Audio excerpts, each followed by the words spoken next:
Okay. All right. I'm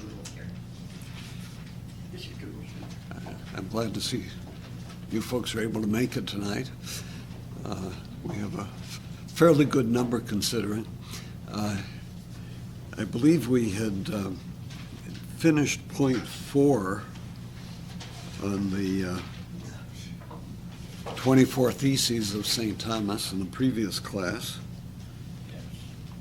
I was just thinking, I know this is a little extraneous, and I mentioned some of these things to you before, but in the previous class, I was trying to remember the third person that was responsible for the introduction of this transcendental Thomism, and it wasn't Schillebeck, it was Bernard Lonergan, which I should have remembered because he is the one who came up with the book called Insight, which when I was in graduate school was the big thing at the time. Everybody was fascinating with that, so that's the third one. The three main figures, in fact, I had them in my notes last time, I just couldn't read my own notes, were Karl Rahner, Henri de Lubac, and Bernard Lonergan. So enough for transcendental Thomism, because it's not an entirely happy outcome anyway. I was thinking back to when I was in graduate school, and it occurred to me the experience that I had with some of the library materials at the time. I mentioned them to you before, but one thing I still am amazed at is when I was in graduate school at Notre Dame, I took out a book once by Nicholas Malebranche in English, and before I returned it, I looked down at the title page and realized that it had actually been printed in 1700. So I've been thinking since then I should have returned it and paid the book fine. In fact, offered to buy them a new copy, because now it would be over 300 years old, and I suspect it might be worth something. But a bad means that may not be taken for a good end. I know, but it would have been a really good end. The second thing I think of that I came across, and the reason I think about the next two of them is when you see something that's really important, write down where you found it. Because I found a text in John of St. Thomas in his Cursus Philosophicus. I know I mentioned this to you before. One whole paragraph explaining how fire-breathing dragons work. Bear in mind, I mean, they have to go by what the leading scientists of the day were telling them, and everybody knew there were fire-breathing dragons. So he had a paragraph explaining how the fire originates in the belly and somehow is formed and breathed out through the nostrils and so forth. And I've often wished I had kept the text, so I could read it to people, but it's one of those things I never could find again.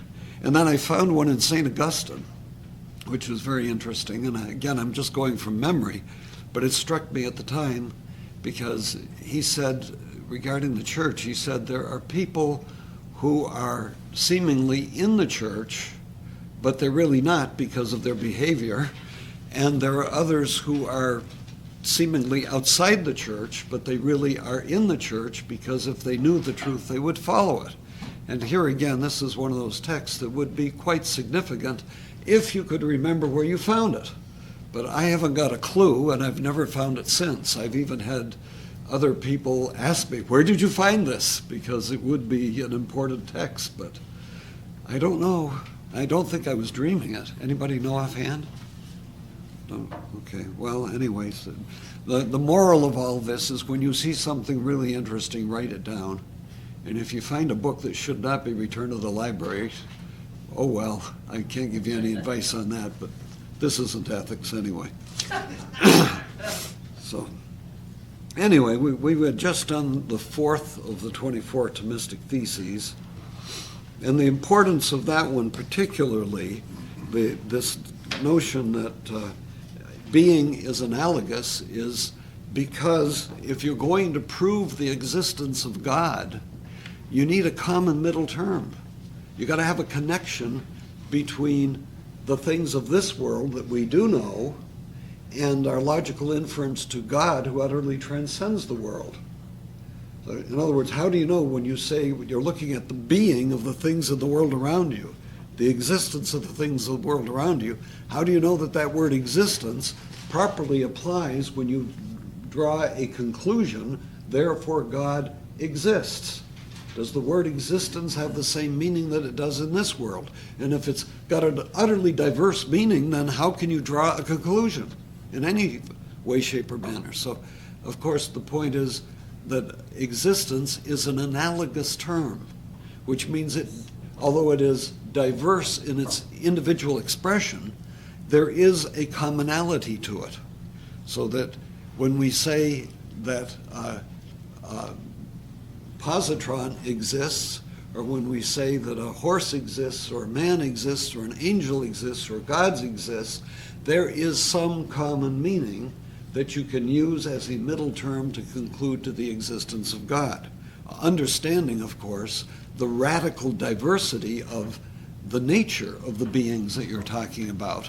And that's why we have that triplex via. When we talk about knowing God, coming to know God, we have to realize that anything we predicate of God has to be taken in an infinite way, whereas it applies to creatures in a limited way.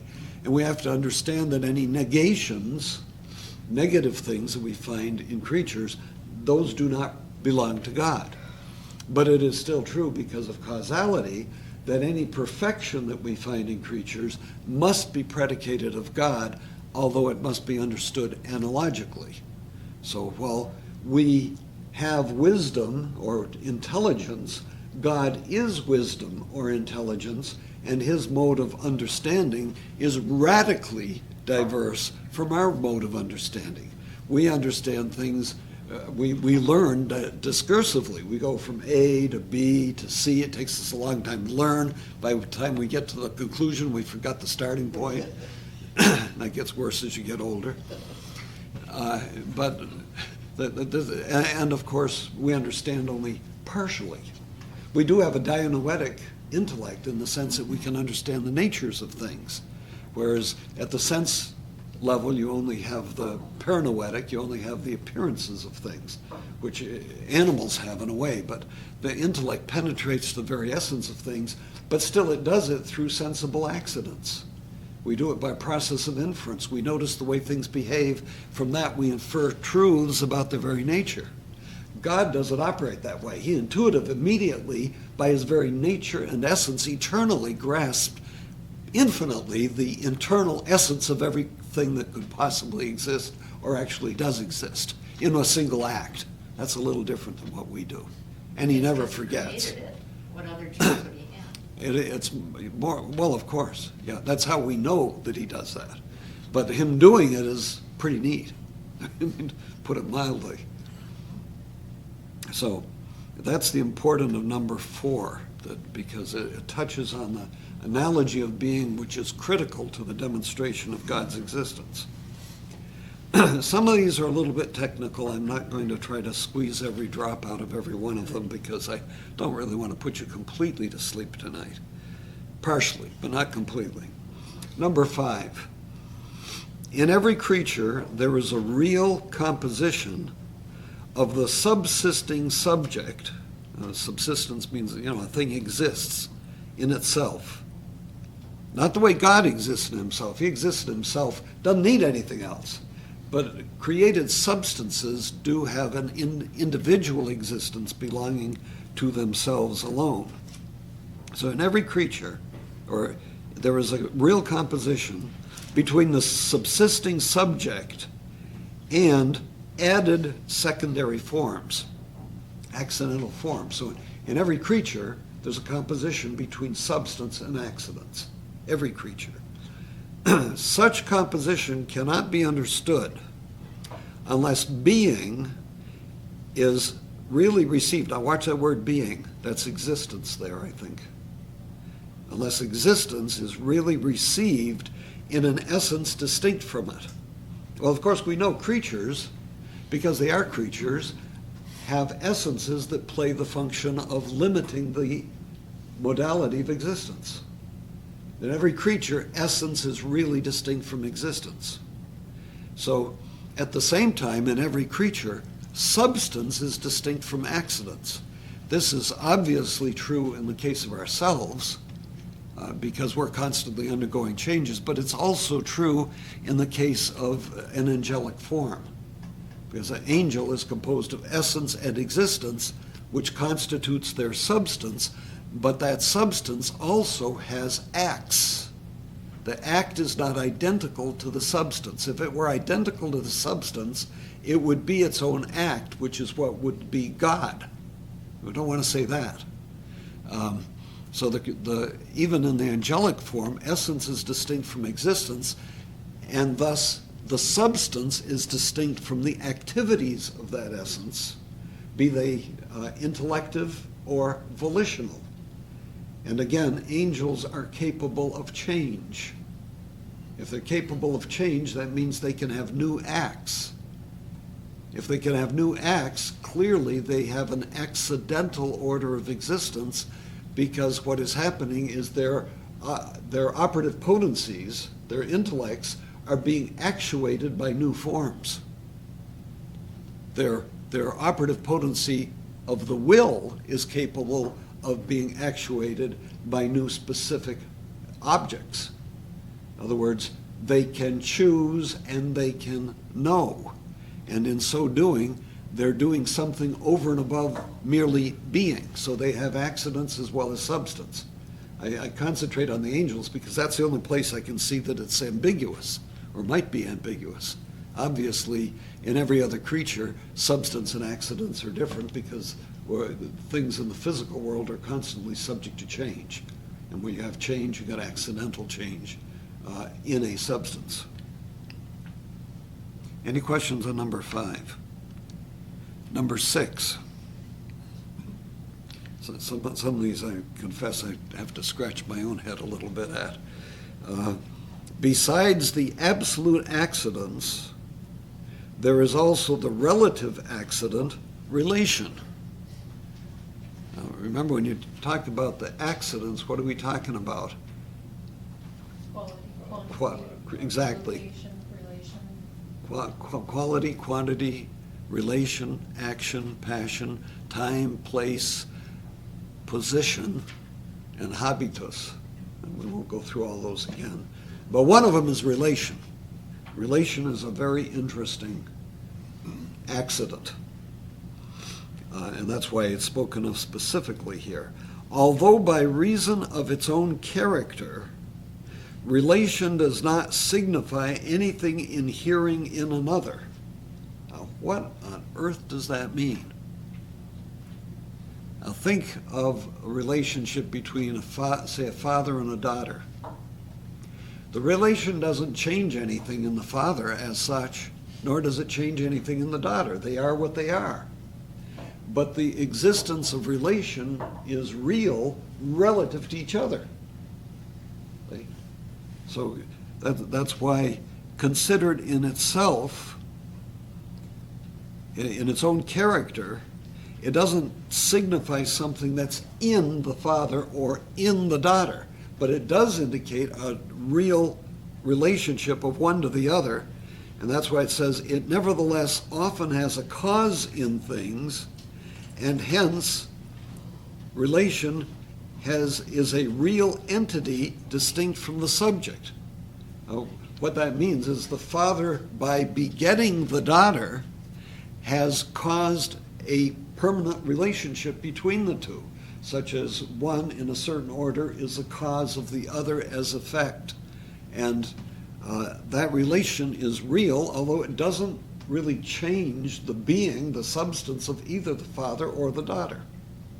So that's relation's an interesting order. And it is interesting, if you recall, that within the Trinity, the only distinction that is real is a distinction of relation. Just so you see the relation between what we're talking about in the Trinity. You can stop me if you want to pursue anything further. Number 7, a spiritual creature. Actually, I'm sorry. Okay. On the term absolute accident, what would it be an absolute accident? I think I Oh. understand relative accident. Because the absolute accidents are the other ones, I think, than relation. Quality, quantity, not So relation. they're only pertaining to the one. The only one that's considered in number 6 is relation. Right, so The they're others- pertaining to the The the organism, the others are absolute because they're in the thing. in the thing itself. Yeah, Okay. I think that's the difference. And I think that's why it's called absolute, because your quality is part of your being, your quantity is part of your being, and so forth, your time and so forth. Thank you. Although I should point out, some people trying to cause a lot of trouble have suggested, what is habitus? The example is like a horse being saddled. The saddle is on the horse. Well, some people have said, well, wait a minute, isn't that just a horse and a saddle and relation between them? See? So, I don't know that there's anything de fide about the 9 categories of accident that Aristotle came up with. It seems they cover everything. Maybe he's got one more than he needs. But it's evident that that's pretty close to what's got to be the case. Number 7, a spiritual creature is wholly simple in its essence. Yet there is still a twofold composition in the spiritual creature, namely that of essence with existence, and that of substance with accidents. This is what I was just saying about the angels. They're not composed of matter and form, but they are composed of essence and existence. That constitutes their substance, but the substance has added to it accidents. But of course, in the case of an angel, the only accidents that you're really dealing with are intellect and will.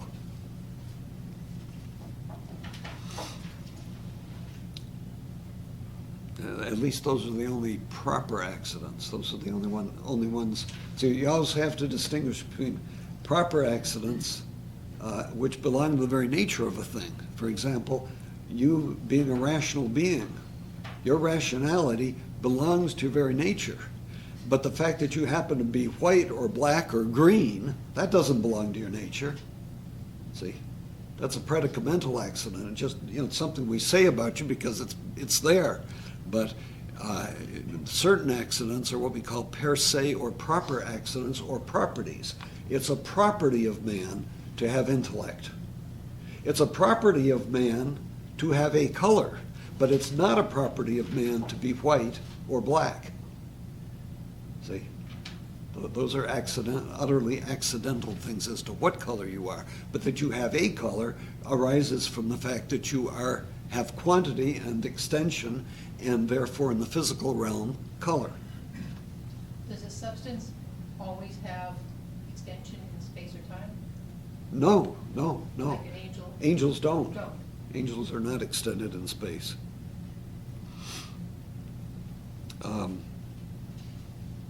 Okay. Number 8. However, and this is the other side of number 7, the corporeal creature is composed of act and potency, even in its essence. Now notice, act and potency applies to angels too, because for them, their existence is act in relation to their essence, which is potency. And their accidents actuate their substance. So their accidents are act in relation to the substance, which is potential to the act, those accidents. But in corporeal creatures, act and potency, that's why it says even, penetrates to the very essence, because act and potency in the order of essence are designated by the names form and matter, respectively. So within the essence of material things, you have form, which is act, and matter, which is potency. The nasty little secret about act and potency is you can turn it around any way you want. That we say, for example, form is act and matter is potency. That's true, because the form actuates and specifies the matter. But what about in the order of individuation? The matter individuates the form. So in the order of individuation, the matter is the active principle and form is potential. I just say that to drive you crazy. In other words, most of the time when you talk about the relation of act and potency, you're using a conventional perspective. The conventional perspective is form is what actuates the matter, so it's act and the matter is potency. But if you are willing to turn your perspective around on these things, you can make the potential principle into an active principle because of the different way of looking at it.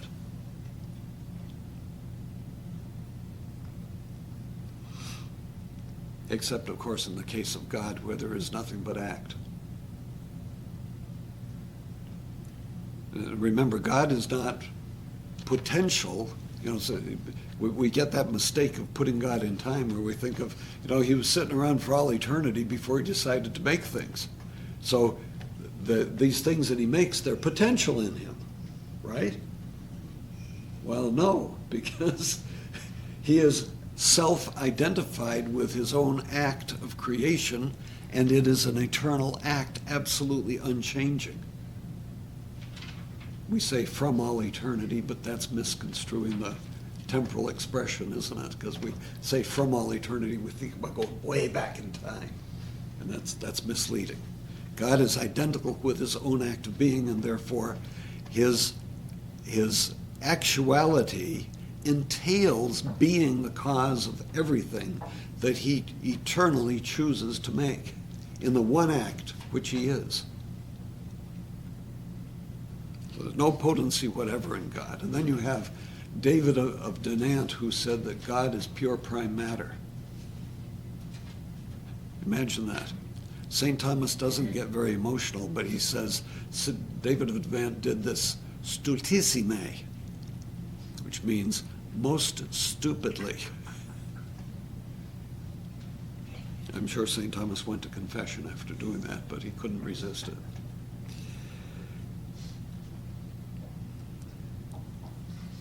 Okay, enough for this section. Now we will get into cosmology.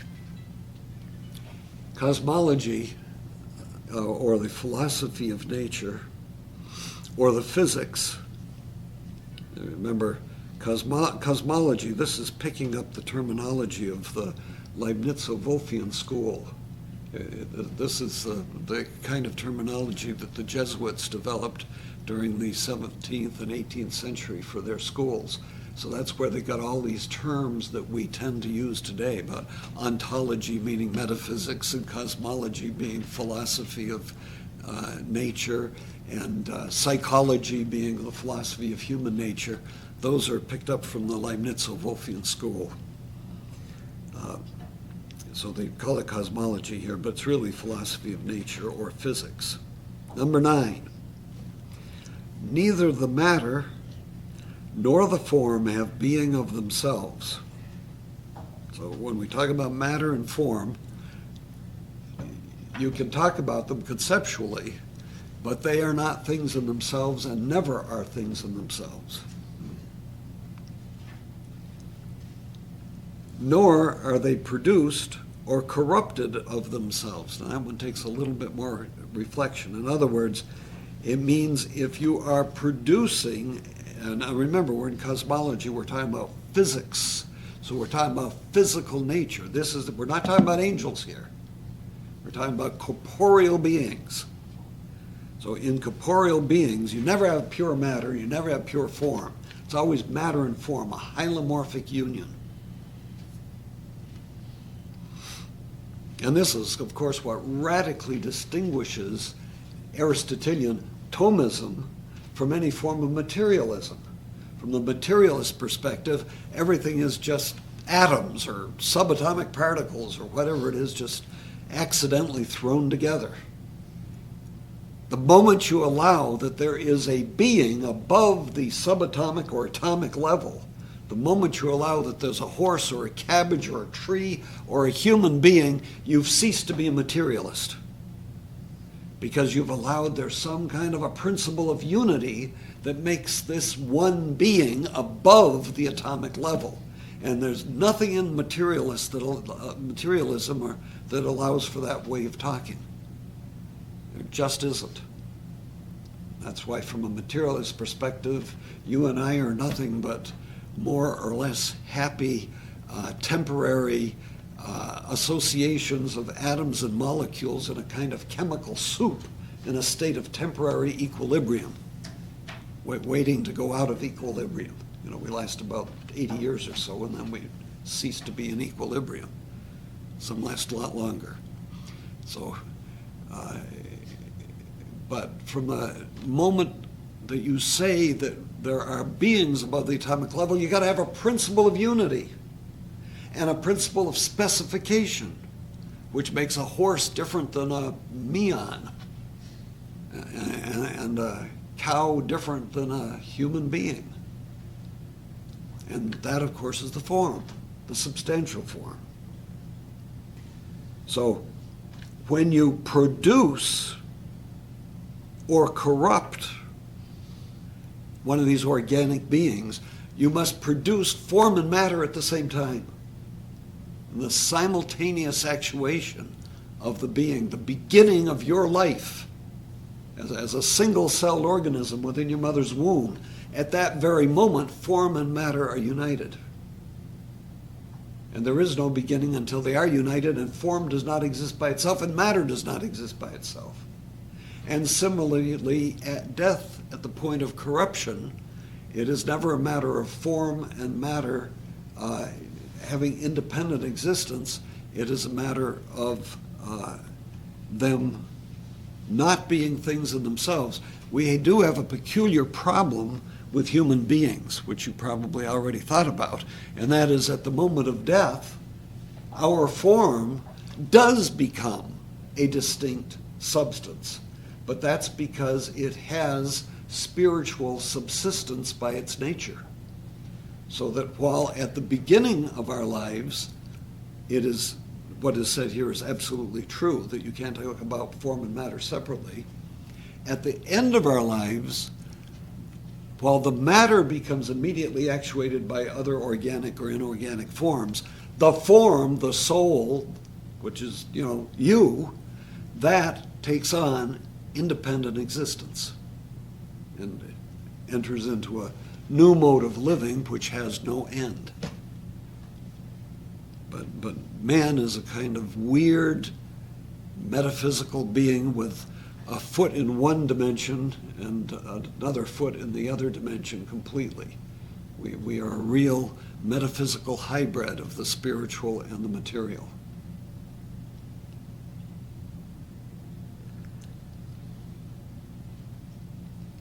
So,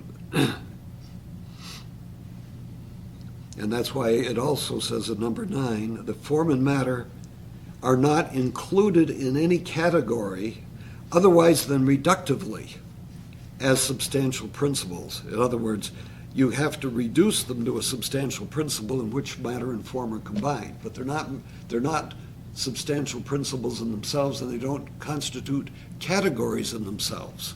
So the form of horseness isn't running around in an ideal Platonic world by itself. All that you have are concrete horses.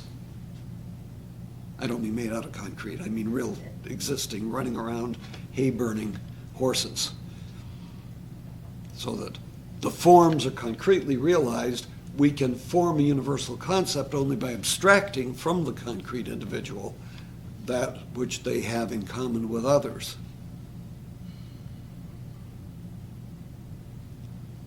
There's a commonality that exists in the universal, in the mind, in the concept, which is based on something really similar in each horse. Something that's similar to this horse to that horse, but it's not exactly the same thing in any two horses, because each one, the form is concretely realized in different matter.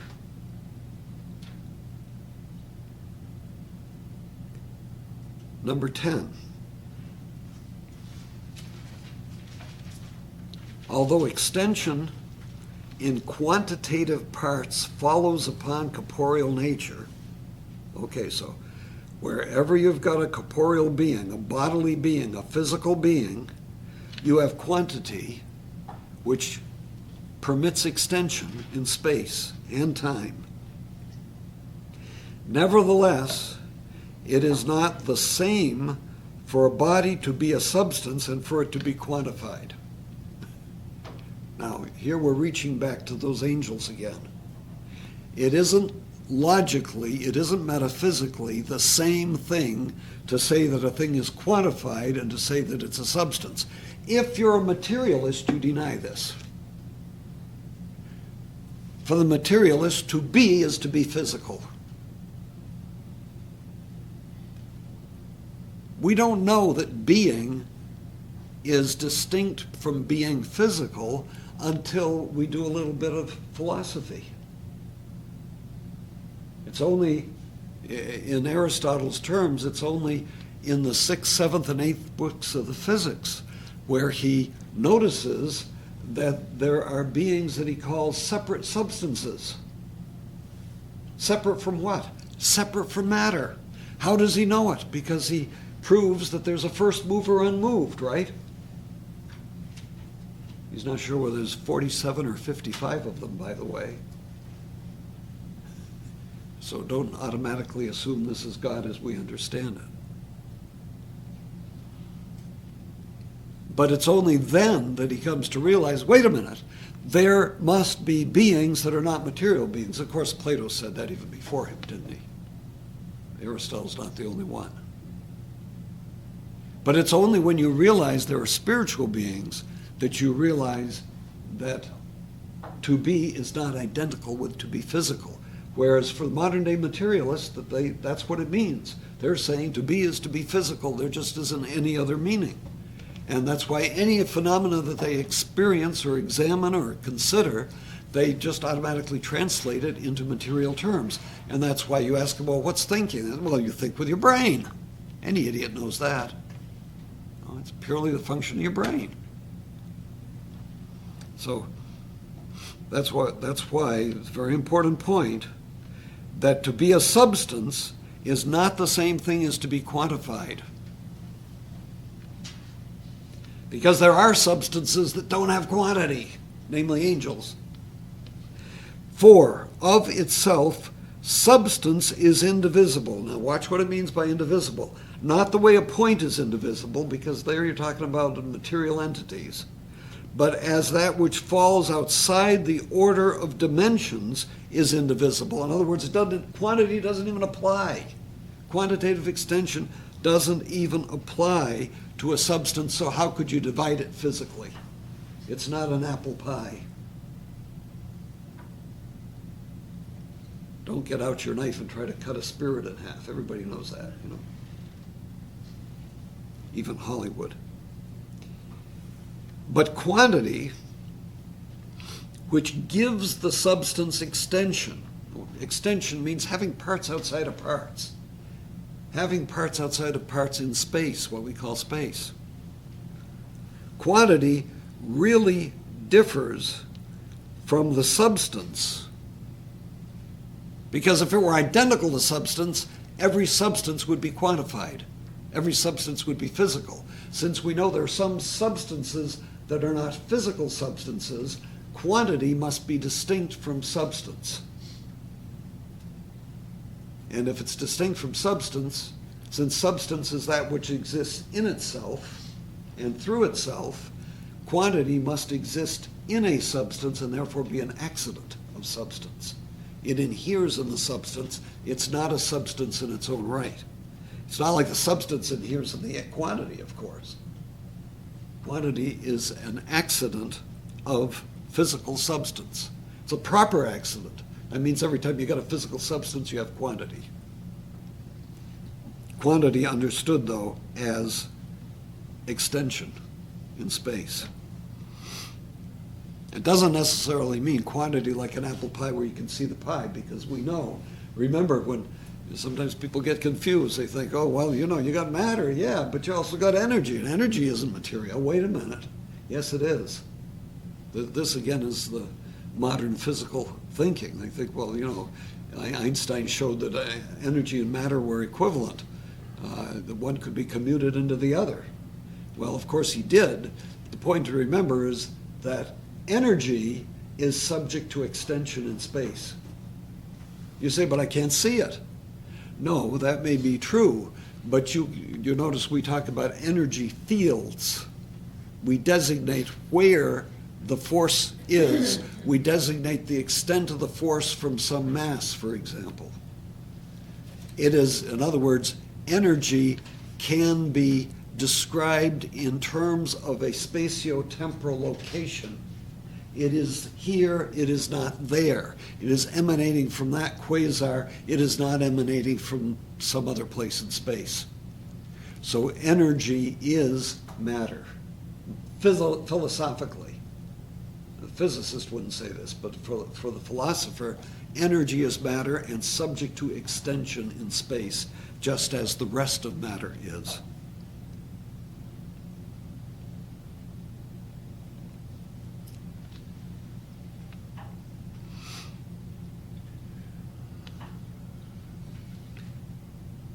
Did I get to number 11, or am I just finishing 10? No, you were just finishing 10. Okay. Anything else on number 10?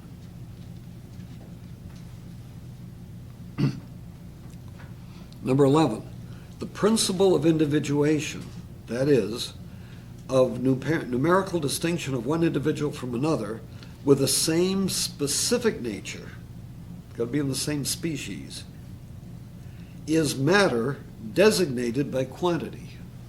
Again, we're just reiterating what you already know, may know, from the philosophy of nature. That when you're trying to explain why is it that we find a multitude of dogs, and I'm borrowing biological species here because people feel more comfortable with them, a multitude of dogs, why are there many dogs? Well, because the same form of dogginess is being received in diverse matter. Diverse bodies. We all share the same common human nature, but we are distinct individual people because our humanity is expressed in a different material realization in each one of us. So that it's the matter that individuates. What's the principle of this? Well, it's basically how is this connected to quantity or extension in space? The same way, if you take an apple pie and you got one 8-inch pie, you can take a knife and divide it up into 8 pieces, can't you? Why? Because it's materially extended in space. It's the quantitative extension of it that permits its division, so you wind up with 8 pieces of pie. They're all still truly pie. Don't get as much pie in each one, but they're all truly pie. Now, what's that got to do with the way that we find this division in living things? You're like, that's a piece of pie. What am I talking about? Well, after all, the basic living entity is the cell. And how does, take an amoeba, single-celled organism, how do you get from one amoeba to amoebae? Well, simple. They go eat a piece of apple pie and get bigger. And when they get big enough, eventually they undergo mitosis. They split and become 2 amoebae. And they did it because they got bigger. They got bigger because they got more extension. So don't eat too much pie for Christmas. You might turn into a twin. That's the connection, see, between quantitative extension and multiplication of the form within the species. In principle, every living thing gets multiplied by cellular division, doesn't it? If you think about it, even with sexual reproduction, what are you doing?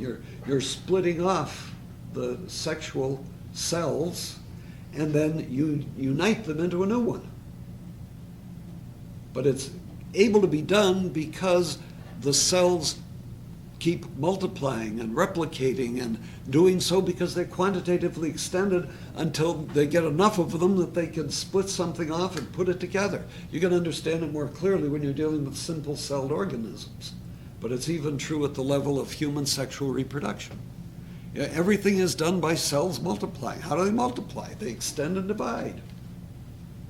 That's what they do. They extend and divide, and hopefully they die. As you know, that's what cancer is. The cells don't die. So in order for us to live, our cells have to die. Interesting connection between life and death. If your cells don't die, you do, because you develop a tumor. But this is the connection. This is why, if you want to, how do you make two rose bushes out of one rose bush? You cut a slip, don't you? And you cut a slip because it's grown up enough that you can cut it, you can divide it. And it's grown up enough it's got enough quantity that you can divide the quantity. So quantitative extension in space, which arises because of the physical nature of matter, is the principle for individuation of the form within the species. Ultimately, think of it in terms of the evolutionary hypothesis. You can, in principle, start with a single living cell and have it undergo division, and throw in some mutations, and in principle, you can develop the whole of all the panoply of all living things. That's the Darwinian thesis. And whether it takes place that way or not is irrelevant, but it shows you how, in principle, the extension of the cells in space permits division of the same species into many different individuals. And that's the connection between quantity and individuation. And that's why it says in number 11 that one individual from another of the same specific nature, you can individuate them. The principle is matter designated by quantity. That's the connection to quantity. That's why I bring up the apple pie and the amoeba and all that stuff. Any questions? Any comprehension? Sorry, I only use that on my undergraduate students. I shouldn't be so uncivil. That, of course, is what we're trying to do, is comprehend this stuff. And to do it, we have to try to relate it to something people can understand. I mean, you could leave this purely at the level of the words, but that's not going to get through to anybody. That's why I try to bring out the concrete example of how can it be done. In principle, it is in living things the extension of the body that permits division, and hence two individuals of the same nature. So you start with one, and then you have two. Same nature. So, and it's because they're extended in space, you can divide them. An amoeba cannot immediately divide itself the moment it's been divided, because it's not big enough. It's got to, eat an apple pie. It's got to get bigger. Then it can divide and make two more amoebae, and then they got to get big again. So quantity is a key, and that's why we talk about quantified matter as the principle of individuation. We don't just say matter. We say quantified matter, or we say designated matter. What does that mean? It just means we point it out. In other words, your matter is different than your matter. We designate it. So you got the same form, but you've got different matter than you've got. And that's what makes the forms individuated, individuals distinct in their substance. And what flows from this? Thus, in pure spirits, there cannot be more than one individual in the same specific nature. Woo, that's a biggie. We just explained how you could have billions of human beings and trillions of goldfish. But then the question is, well, what about those angels? How do you have a whole bunch of them? Believe it or not, the difficulty was so vexing to the medieval theologians and philosophers that St. Bonaventure actually hypothesized that there was such a thing as spiritual matter. Think about it. Spiritual matter? Spiritual matter? But that he was driven to that by the logic of what Aristotle has exposed in terms of the things that we find in the world around us. St. Thomas said, of course, that's impossible. There is no matter. And without matter, there's no principle of individuation. And without a principle of individuation, the individual and the species must be identical. And the logic of that is, therefore, every angel is his own species. And that's why they call St. Thomas the angelic doctor. At least that sounds like a good reason. Well, they also call him the common doctor. That doesn't mean he was just common, you know. It means he's the common doctor. He's the doctor you go to for everything.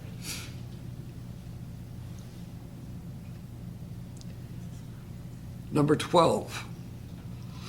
By virtue of a body's quantity itself, oh, I love this one. The body is circumscriptively in a place. What on earth does that mean? And in one place alone, circumscriptively.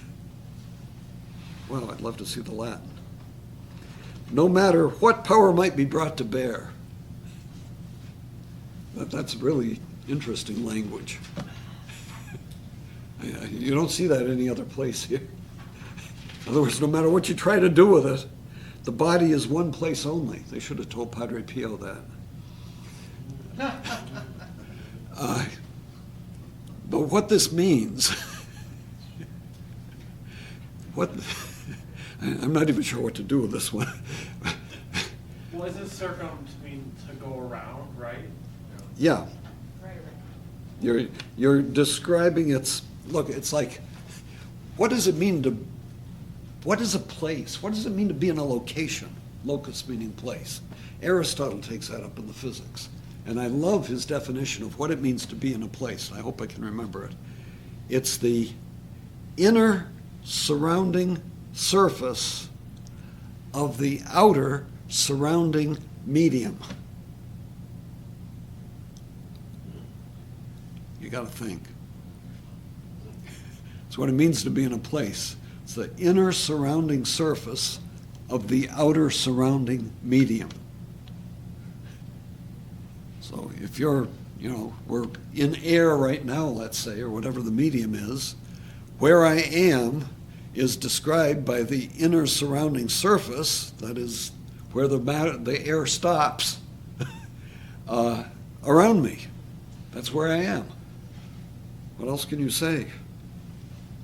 Well, please notice, though, and please remember that physics is not as apodictically certain as metaphysics. There is greater room for potential error in physics than there is in metaphysics.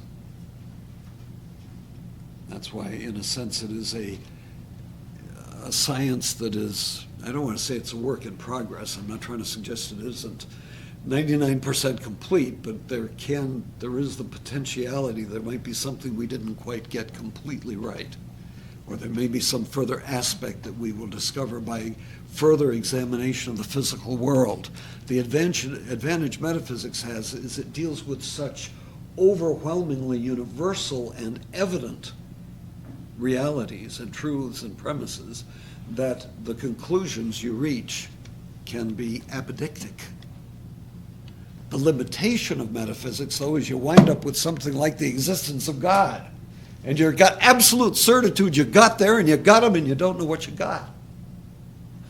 That's why, then go crazy trying to figure out, what does it mean to say that God is eternal? We know what it doesn't mean, remember, but to know what it means in itself, no, we don't know. So you have absolute certitude, but at the same time, there's less total enjoyable comprehension for us because we only got to know it by inferences drawn from experience of the sensible world around us. And when you deal in the physical realm, you see, we have the richness of the data that we can glean from our senses to tell us more and more about the physical world, but at the same time, we are somewhat less certain of what we know, in physics even. I mean philosophical physics. When you get into natural science, the plenitude of the richness of the imagery and the content and the detail is a wonderful, but we don't know what we're doing half the time. Our theories have to keep being revised. Again, you always get this trade-off, an epistemological inversion. The more certain you are, the less you really seem to know, but you're really certain of it, and the more that you know in great detail, the less certain you are of what you know.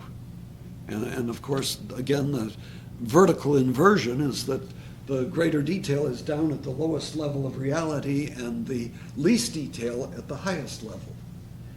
And that, of course, arises because of the mode of our existence here and now in this world as physical creatures that only know what we know through our 5 limited little senses.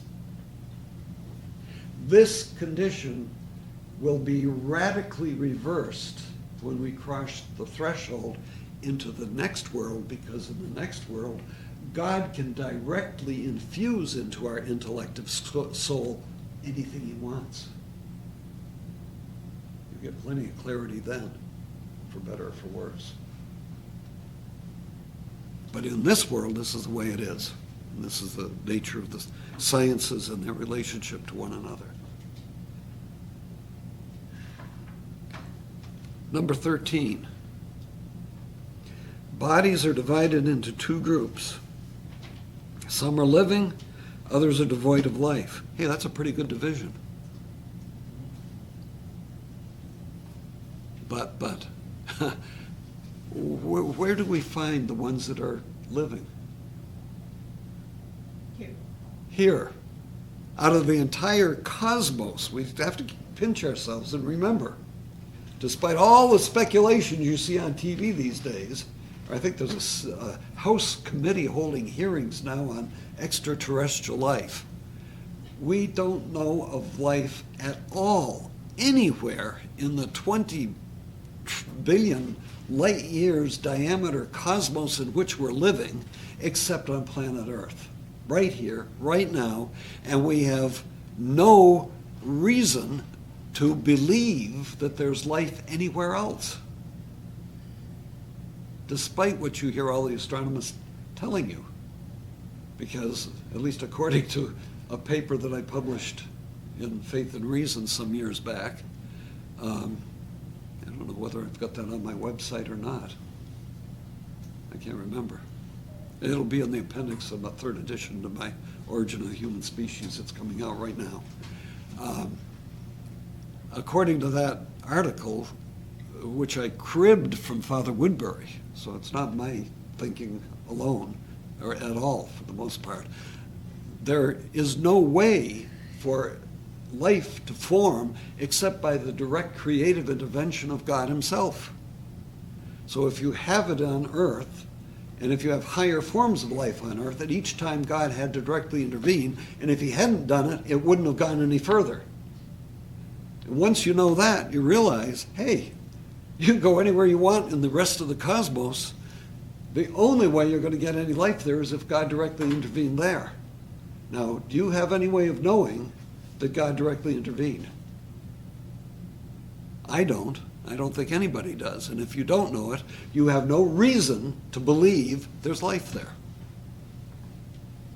You'll have plenty of reason to believe it if you go there and you find it, but not until.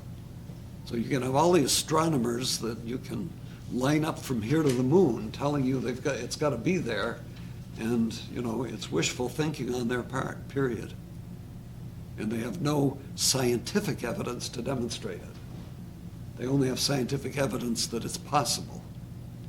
It's also possible that I'll win the lotto. It's possible that I'll die a multimillionaire. the probability is it will still be possible when I die. Period.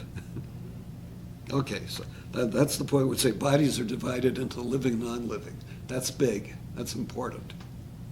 In the case of living things, in order that there be in the same subject an essentially moving part and an essentially moved part, of course, in living things, physical things in the physical world, physical things are ens mobile, movable being. And physical organisms are movable things.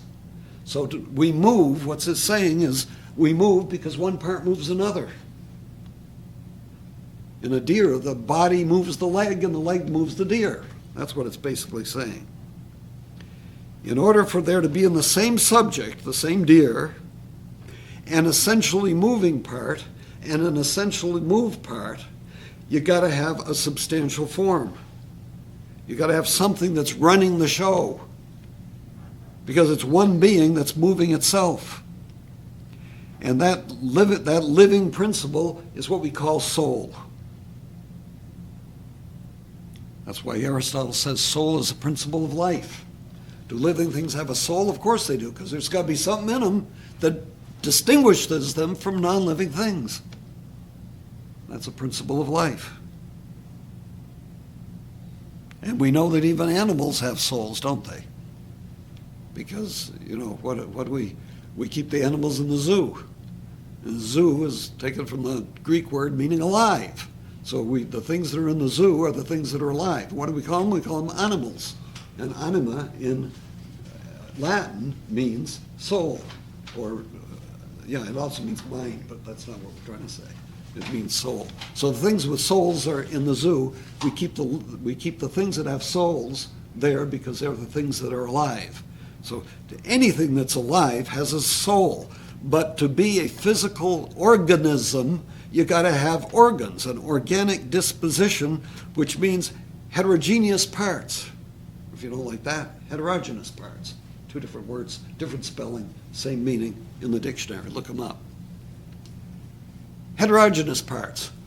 One part's different than another part. They have different functions so that they all work together to keep the animal operating successfully and moving itself internally to keep itself alive and moving itself by locomotion from place to place if it's the kind of things that's got creepy crawly legs. Okay, any questions on that one? If not, we'll call it a night and take psychology next time.